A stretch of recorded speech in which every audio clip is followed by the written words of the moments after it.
नमस्कार दोस्तों, स्वागत है आपका आज के मुख्य समाचारों की वीडियो में। जी हां दोस्तों, यहां पर आपको देखने को मिलेगी सुबह से लेकर शाम तक की सारी के सारी बड़ी खबरें, मुख्य समाचार, ब्रेकिंग न्यूज अपडेट के रूप में। तो दोस्तों आपसे रिक्वेस्ट है इस वीडियो को ज़्यादा से ज़्यादा लाइक और शेयर करें।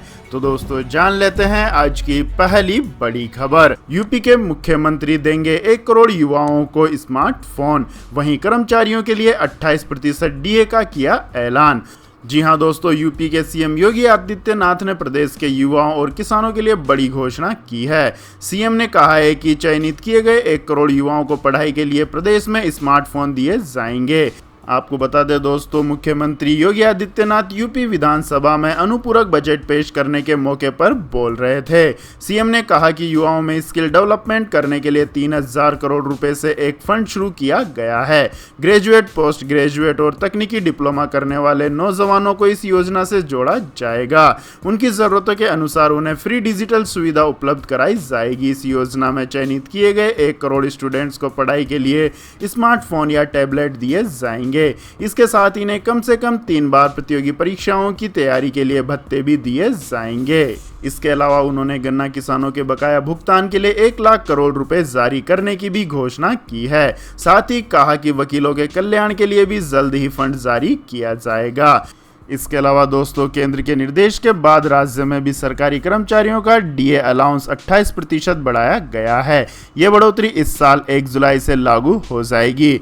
इससे 16 लाख सरकारी कर्मचारी और 12 लाख पेंशनर्स लाभान्वित होंगे। इसके साथ ही आंगनबाड़ी कार्यकर्ताओं और हेल्पर्स के मानदेय बढ़ाने का भी फैसला लिया गया है। इसके बाद दोस्तों रुक करते हैं अगली खबर का। तालिबानी नेताओं का ऐलान, हिंदू सिख सबको देंगे सुरक्षा, नहीं लिया जाएगा बदला। जी हां दोस्तों, अफगानिस्तान में 2 दशक बाद तालिबान लौट आया है। इसके बाद वहां के लोग दहशत में है, खौफ में लोग किसी भी तरह देश छोड़ना चाहते हैं। कुछ लोगों ने गुरुद्वारे में शरण ले रखी है। इस बीच काबुल स्थित गुरुद्वारे के एक वीडियो सामने आया है। इसमें दिख रहा है कि तालिबानी नेता काबुल स्थित गुरुद्वारा साहिब पहुंचे हैं। इस वीडियो को दिल्ली सिख गुरुद्वारा मैनेजमेंट कमेटी के अध्यक्ष मनजिंदर सिंह सिरसा ने शेयर किया है।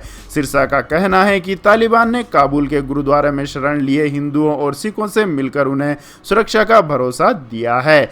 मनजिंदर सिंह सिरसा का यह भी कहना है कि अफगानिस्तान में जो भारतीय परिवार फंसे हुए हैं उनको लेकर प्रधानमंत्री कार्यालय में बात की है। वहां से पता चला है कि अफगानिस्तान में फंसे लोगों के लिए शुरू की गई नई स्कीम के तहत सभी के वीज़ा मंजूर कर लिए गए हैं। इसके बाद दोस्तों जान लेते हैं अगली खबर। अमेरिका में बच्चों पर कोरोना का कहर, ब्राजील में 1064 और रूस में 791 की मौत। जी हां दोस्तों, दुनिया के तमाम मुल्कों में महामारी से होने वाली मौतें थम नहीं रही है। अमेरिका में कोरोना एक बार फिर कहर बरपाने लगा है। अमेरिका में 4 महीने बाद एक दिन में मरने वालों की संख्या 1000 को पार कर गई है। रूस में कोरोना से रोज बड़ी संख्या में लोगों की मौत हो रही है। ब्राजील कोरोना की नई लहर की चपेट में है और एक बार फिर वहां एक दिन में 1000 से ज़्यादा लोगों की मौत हो गई है। न्यूजीलैंड में लॉकडाउन लगा दिया गया है और नए संक्रमितों के मिलने का सिलसिला जारी है। आपको बता दें दोस्तों, अमेरिका में कोरोना की चौथी लहर में बच्चे तेजी से संक्रमण का शिकार हो रहे हैं। अब अस्पतालों में भी गंभीर मरीजों की संख्या बढ़ने लगी है। अमेरिका के paediatrics and children's hospital society के अनुसार जून के अंत से 12 अगस्त तक 1,21,000 बच्चे कोरोना संक्रमित हुए हैं। महामारी शुरू होने से अब तक 4,41,000 बच्चे कोरोना के शिकार हुए हैं। यहाँ 12 साल से नीचे के बच्चों के लिए अभी वैक्सीन उपलब्ध नहीं है। इसके बाद दोस्तों रुक करते हैं अगली खबर का। रक्षाबंधन पर महिला यात्रियों के लिए आईआरसीटीसी का ऑफर, ट्रेन बुकिंग पर मिल रही है किराए में बम्पर छूट। जी हां दोस्तों, रक्षाबंधन के मौके पर आईआरसीटीसी ने महिलाओं के लिए स्पेशल ऑफर पेश किया है। आईआरसीटीसी रक्षाबंधन पर महिला यात्रियों को किराए में छूट दे रहा है, जो उन्हें कैशबैक के रूप में मिलेगा। ये कैशबैक ऑफर लखनऊ, दिल्ली और अहमदाबाद, मुंबई के बीच चलने वाली तेजस एक्सप्रेस ट्रेनों में महिला पैसेंजर्स को दिया जाएगा। आपको बता दें दोस्तों, भाई और बहनों के त्यौहार रक्षाबंधन को यादगार बनाने के लिए आईआरसीटीसी का महिला यात्रियों को दिया गया कैशबैक ऑफर 15 अगस्त से शुरू हो चुका है और 23 अगस्त 2021 तक चलेगा। रक्षाबंधन के मौके पर महिला पैसेंजर्स को आईआरसीटी की तरफ से यह गिफ्ट दिया जा रहा है। इसके बाद दोस्तों जान लेते हैं अगली बड़ी खबर। अफगानिस्तान पर कब्जे के बाद तालिबान ने भारत के खिलाफ उठाया बड़ा कदम, आयात निर्यात पर लगाई रोक। जी हां दोस्तों, अफगानिस्तान पर कब्जे के साथ ही तालिबान ने भारत के प्रति अपनी सोच का पहला उदाहरण पेश किया है। तालिबान ने भारत के साथ आयात और निर्यात दोनों बंद कर दिए हैं। आपको बता दें कि अशरफ गनी सरकार के कार्यकाल में भारत और अफगानिस्तान के रिश्ते काफी मधुर हो गए थे। नई दिल्ली ने अफगान में कई विकास परियोजनाओं को आकार दिया था, लेकिन अब पहले जैसे रिश्ते रहने की उम्मीद बेहद कम है। Federation of India exports organisation के डॉक्टर अजय साय ने आयात निर्यात पर तालिबानी बैन की पुष्टि की है। डॉक्टर साय ने कहा कि तालिबान ने इस वक्त सभी कार्गो मूवमेंट को रोक दिया है। हमारा माल अक्सर पाकिस्तान के रास्ते ही सप्लाई होता है, जिस पर फिलहाल रोक लगा दी गई है। उन्होंने आगे कहा कि अफगानिस्तान की स्थिति पर हमारी नज़र बनी हुई है ताकि हम सप्लाई को शुरू कर सकें, लेकिन मौजूदा वक्त में तालिबान ने एक्सपोर्ट इंपोर्ट रोक दिया है। इसके बाद दोस्तों जान लेते हैं अगली बड़ी खबर। बैंक लॉकर में हुई चोरी तो बैंक देगा मुआवजा, आरबीआई ने बदले नियम 1 जनवरी 2022 से लागू होंगे। जी हां दोस्तों, अगर आप बैंक के लॉकर में अपनी बेशकीमती और जरूरी चीजें रखते हैं तो यह खबर आपके लिए बहुत जरूरी है, क्योंकि दोस्तों रिजर्व बैंक ने लॉकर को लेकर नियमों में बदलाव किया है। इन बदलावों का सीधा असर उन ग्राहकों पर पड़ेगा जो लॉकर का इस्तेमाल करते हैं। आरबीआई के नए नियम अगले साल यानी 1 जनवरी 2022 से लागू हो जाएंगे। आरबीआई की नई गाइडलाइन के मुताबिक बैंकों को अपने बोर्ड से मंजूर ऐसी नीति को लागू करना होगा जिसमें लापरवाही की वजह से लॉकर में रखे सामानों को लेकर उनकी जिम्मेदारी तय की जा सके।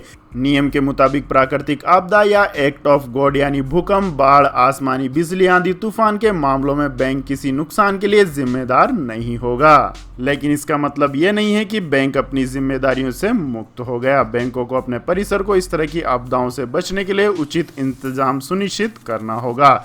इसके अलावा जिस परिसर में सुरक्षित जमा लॉकर है उसकी सुरक्षा की पूरी जिम्मेदारी बैंक की होगी। रिजर्व बैंक के नए नियम के तहत आग, चोरी, इमारत ढहने या बैंक कर्मचारियों की ओर से किए गए धोखाधड़ी के मामले में बैंक की देनदारी उसके वार्षिक किराए के 100 गुना तक सीमित होगी।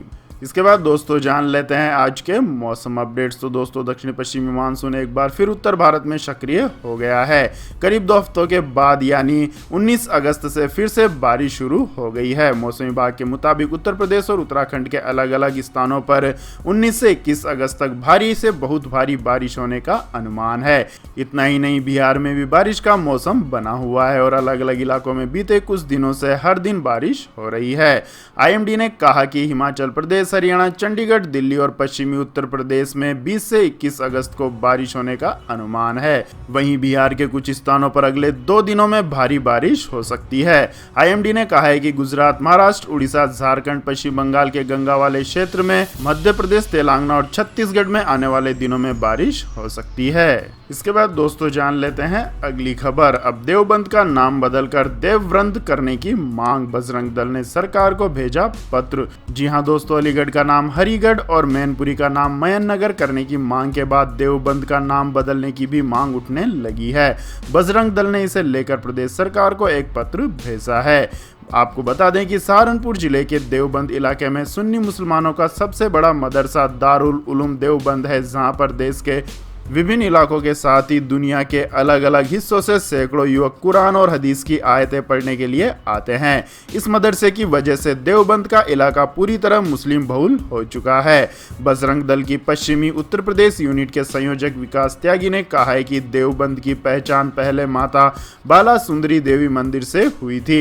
उन्होंने कहा कि महाभारत के दौरान पांडवों ने अपने निर्वासन के कई साल यहाँ बिताए थे। अब यूपी सरकार मुगलिया नामों को हटा रही है, ऐसे में देवबंद जिले का नाम भी अब देवव्रंद किया जाना चाहिए। उन्होंने अपनी इस मांग के संबंध में प्रदेश के शहरी विकास मंत्री आशुतोष टंडन को पत्र भेजा है। इसके बाद दोस्तों रुक करते हैं अगली खबर का। पीएम आयुष्मान भारत स्कीम से जुड़ेंगे ज्यादा से ज्यादा निजी अस्पताल, इलाज दरों में बदलाव की तैयारी। जी हां दोस्तों, प्रधानमंत्री नरेंद्र मोदी की महत्वाकांक्षी योजना आयुष्मान भारत स्कीम में प्राइवेट सेक्टर की भागीदारी बढ़ाने के लिए बड़े बदलाव की तैयारी है।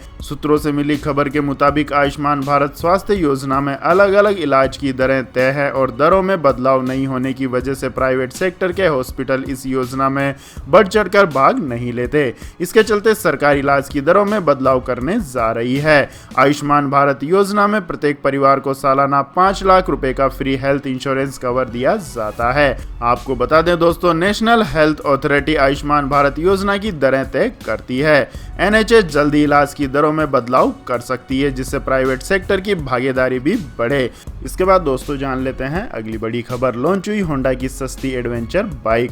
रॉयल इनफील्ड हिमालयन और हीरो X+ 200 से होगी टक्कर। जी हां दोस्तों, होंडा मोटरसाइकिल एंड स्कूटर्स ने अपनी नई एडवेंचर बाइक गुरुवार को लॉन्च कर दी है। इसका नाम होंडा CB 200X रखा गया है। यह बाइक कंपनी की मौजूदा एडवेंचर बाइक हॉर्नेट 2.0 पर आधारित है। यह क्रॉसओवर बाइक है। इसका मुकाबला खासकर इनफील्ड हिमालयन और हीरो X+ 200 से होगा। ये बाइक हॉर्नेट 2.0 से ज़्यादा अपग्रेडेड और लेटेस्ट फीचर से लैस है। ये एक एडवेंचर बाइक है जिसको लंबी यात्राओं के साथ पहाड़ी और उबड़-खाबड़ रास्तों पर चलने के लिए एक मजबूत डिज़ाइन दिया गया है। इसकी बुकिंग शुरू हो गई और डिलीवरी अगले महीने से शुरू हो जाएगी। इस बाइक पर 2 लोगों की आरामदायक सवारी को ध्यान में रखते हुए स्टेप्स सीट भी दी गई है, ताकि राइडर के साथ दूसरी सवारी भी उबड़-खाबड़ रास्तों पर आसानी से यात्रा कर सके। और दोस्तों बात करें इसकी कीमत की, तो दोस्तों होंडा CB 200X बाइक को 1,44,500 रुपए की शुरुआती कीमत के साथ लॉन्च किया गया है। तो यह थी दोस्तों आज की सभी महत्वपूर्ण बड़ी खबरें। और दोस्तों बारी आती है आज के माइंड क्विज क्वेश्चन की, जिसका जवाब देकर आप बन सकते हैं एक शानदार उपहार के विजेता। तो दोस्तों आज का सवाल है, भारत में सर्वाधिक गन्ना किस राज्य में उगाया जाता है? जी हां दोस्तों, अगर आपको इस सवाल का जवाब आता है तो तुरंत कमेंट सेक्शन में लिख दीजिए। इस वीडियो को लाइक कीजिए, शेयर कीजिए और हमारे चैनल को सब्सक्राइब करके बेल आइकन का बटन भी दबा लें। धन्यवाद। जय हिंद, जय भारत, वंदे मातरम।